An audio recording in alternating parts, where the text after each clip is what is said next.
জীবনে সব করো কিন্তু কল সেন্টারে চাকরি জীবনেও করো না। আরে বৌদি, ফোনে রিচার্জ করলাম কিন্তু ফোনে টাওয়ার আসছে না কেন বলো তো? কি বলি, ফোনে টাওয়ার আসছে না? লাগাতে চিনছেন কোম্পানিকে ফোন, তারপর দেখছি আমি। হ্যালো নমস্কার, আমি ঢাচু কোম্পানি থেকে বলছি। বলুন আমি আপনার কি সাহায্য করতে পারি? হ্যাঁ, তোমার সিমে টাওয়ার পায় না কেন গো? এই সমস্যার জন্য আমরা খুবই দুঃখিত ম্যাম। আচ্ছা, এটা কি ঢাচু সিম? না না, এটা প্লাস্টিকের সিম। এই ঝুমা, এটা প্লাস্টিকের সিম না? হ্যাঁ। আরে ম্যাম সেটা বলছি না, বলছি এটা কোন কোম্পানির সিম? এক চড়ে গাল ফাটিয়ে দেবো। এটা আমার সিম, প্লাস্টিকের সিম না। এটা কোনো কোম্পানির সিম না, এটা আমার সিম।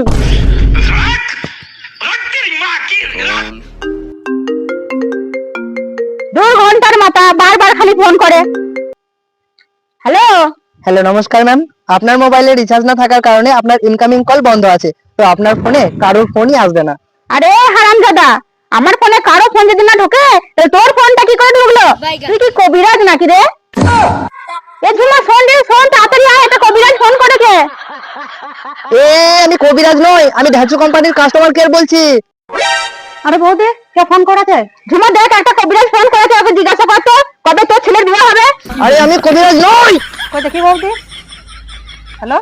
আরে ম্যাডাম, আপনার মোবাইলে রিচার্জ নেই, রিচার্জ নেই সেই জন্যই তো আমরা ফোন করেছি আপনাকে। আরে বৌদি, এটা কবিরাজ নয়, এটা কোম্পানির লোক, দেখো কথা বলো। হ্যালো। আরে ম্যাডাম শুনুন, আপনার মোবাইলে রিচার্জ নেই, তাই কোনো ফোন আসবেও না আর কোনো ফোন যাবেও না আপনার মোবাইল থেকে।